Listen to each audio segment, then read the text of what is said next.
Blockchain क्या है, कैसे वर्क करता है, क्या यूज केसेस हैं, जानेंगे इस वीडियो में।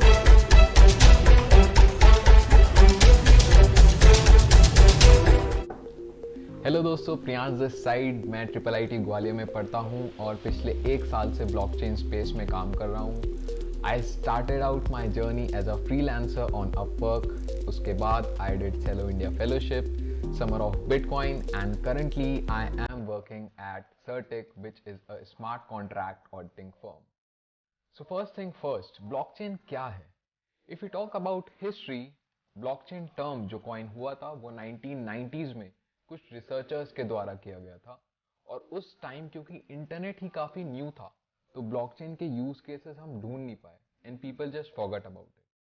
It was in around 2009 Satoshi Nakamoto नाम के एक एनोनिमस डेवलपर या ग्रुप ऑफ डेवलपर्स ने ब्लॉकचेन को एक्चुअली यूज किया बिटकॉइन में। ब्लॉकचेन बेसिकली एक टेक्निक है इंफॉर्मेशन को स्टोर करने की, डेटा स्टोर करने की एक डिसेंट्रलाइज्ड वे में। डिसेंट्रलाइज्ड मतलब कोई भी एक सेंट्रल अथॉरिटी नहीं है जो उसको कंट्रोल कर सके, उसको एडिट कर सके। In short, blockchain is a decentralised distributed database. तो अभी जो एग्जिस्टिंग डेटाबेसेस होते हैं वो सेंट्रलाइज होते हैं, जिन्हें बड़ी corporations like Google, Amazon control कर सकते हैं। पर ब्लॉकचेन्स को कोई एक सिंगल अथॉरिटी कंट्रोल नहीं करती। They are community driven and उसमें डेटा को एडिट करना प्रैक्टिकली इम्पॉसिबल होता है, जिससे जिन जगहों पर हमें प्राइवेसी चाहिए एंड वी वांट कि कोई डेटा को मॉडिफाई नहीं कर पाए, उस जगह इस टेक्नोलॉजी के काफी use cases. Hey I am Rishabh. मैं बिट्स हैदराबाद का एक स्टूडेंट हूँ। मैं ब्लॉकचेन में अब कुछ समय से हूँ एंड मैं समर ऑफ बिटकॉइन का भी एक पार्टिसिपेंट था। And I try to give you an overview of the Nakamoto blockchain, यानी जो बिटकॉइन में यूज़ की जाती है ब्लॉकचेन, उसके बारे में हम थोड़ा डिस्कशन करें। So blockchain as the name suggest, blocks की एक चेन होती है। हम इन ब्लॉक्स को रिकॉर्ड्स की तरह कंसीव कर सकते हैं जिनमें हम ट्रांजैक्शन डेटा स्टोर करते हैं, और हम इन ट्रांजैक्शन डेटा के साथ कोई टैम्परिंग नहीं चाहते। हम नहीं चाहते कि कोई छेड़छाड़ करे। तो जो ट्रांजैक्शन डेटा रहता है वो हम sequentially block bye block store करते हैं। जो पहला ब्लॉक होता है, जो कि यूजुअली ब्लॉकचेन्स में हार्ड कोडेड रहता है, उसे हम जेनेसिस ब्लॉक कहते हैं। एंड सेकेंड ब्लॉक ऐड करने के लिए या कोई भी नेक्स्ट ब्लॉक ऐड करना होता है, उसके लिए हम पिछले ब्लॉक का हैश कैलकुलेट करते हैं using a cryptographic hashing algorithm. Cryptographic hashing algorithms basically algorithms होती हैं कुछ, जिनमें हमें हर इनपुट के लिए एक यूनिक रैंडम फिक्स्ड लेंथ का आउटपुट मिलता है।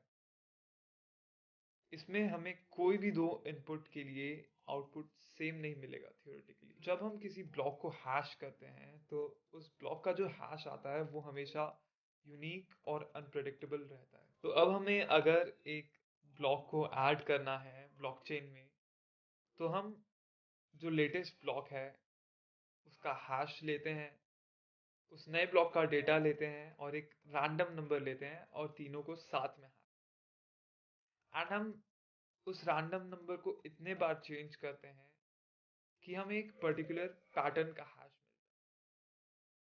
उस पैटर्न के बारे में हम एक सेपरेट वीडियो बनाएंगे, उसको डिफिकल्टी भी कहते हैं। एंड जब हमें वो पैटर्न का हैश मिल जाता है तो हम उस नए ब्लॉक को उस ब्लॉकचेन में ऐड कर सकते हैं। वो एक वैलिड ब्लॉक बन जाता है। इस प्रोसेस को ही हम माइनिंग कहते हैं। तो एक बार आपने उस ब्लॉक को माइन कर लिया, फिर कोई भी वेरीफाई कर सकता है नॉन्स के साथ कि वो ब्लॉक वैलिड है या नहीं। नाउ दैट यू नो कि ब्लॉकचेन काम कैसे करती है, लेट्स सी कि इस टेक्नोलॉजी की जरूरत क्या है। First, crypto currency. ब्लॉकचेन का सबसे अच्छा यूज केस है crypto currency, that is bitcoin. क्यों? क्योंकि हमारे जो ट्रेडिशनल बैंक्स हैं उनका काम क्या है, लेजर को मेंटेन करना, जो सब ट्रांजैक्शंस हो रही हैं उनका रिकॉर्ड रखना, and we trust them that they are doing their job properly. But if we are able to achieve the same thing in a decentralized way and हम ट्रस्ट को इक्वेशन से रिमूव कर पाए, then we can surely remove the middleman also, that is banks. This is what blockchain is helping us to achieve. तो bitcoin में जो transactions होती है वो एक ब्लॉक में स्टोर होती है जो ब्लॉकचेन में ऐड हो जाता है forever. The transaction is tamper proof and the blockchain is completely public. Specifically bitcoin को क्यों बनाया गया, we will discuss in a future video. Second is smart contracts. Smart contracts are like normal contracts but they are automated. मतलब अगर कुछ specific conditions met होती हैं तभी वो कोड चलता है. And since the code will be stored on blockchain, no one can edit it or stop it from executing. For example, you lend some money to a person and you sign a contract कि after a certain date अगर वो आदमी आपके पैसे नहीं देता then you get the ownership of his house. तो ये चीज़ एक स्मार्ट कॉन्ट्रैक्ट के थ्रू बहुत इजीली अचीव की जा सकती है. And there is no possibility that a third party could pressurise और threat you to not get the ownership of the house, क्योंकि through a smart contract the ownership would be changed automatically after a certain date if he has not paid the amount you gave to him, and now it is stored on the blockchain, right? Another good example could be an event booking application. मान लीजिए आपको एक event organize कराना है and you want maximum participation in that event and the event is free to attend. तो free events में सबसे बड़ी प्रॉब्लम क्या होती है कि लोग रजिस्टर तो कर देते हैं पर 30% लोग बाद में अटेंड ही नहीं करते. In order to solve this problem, we can ask people to deposit a minimum amount or a minimum fee which will be refunded only if they attend the event.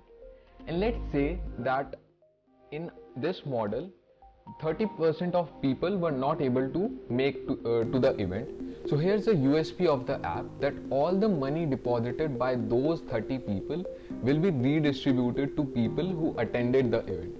So this could be very interesting. You are able to attend a free event and on top of that you are getting money also. But for all this to happen we need a trusted organization, क्योंकि ऐसा हो सकता है कि जो organiser है वो सबसे पैसे ले ले एंड देन भाग जाए. This is where smart contract and blockchain can help. So we can code the entire logic in a smart contract and publish it on the blockchain, and now no person will have control over the money deposited, क्योंकि अब सब कुछ automated है. It is entirely on the blockchain. Third use case would be digital degrees. तो यार blockchain का use digital degree issue करने में भी हो रहा है. Recently, our Honorable Prime Minister Narendra Modi ji launched blockchain-based digital degrees for the students of IIT Kanpur. तो अभी कॉलेजेस में क्या होता है कि professor use to upload the grades on a third party app और website and then students can use it to see their grades.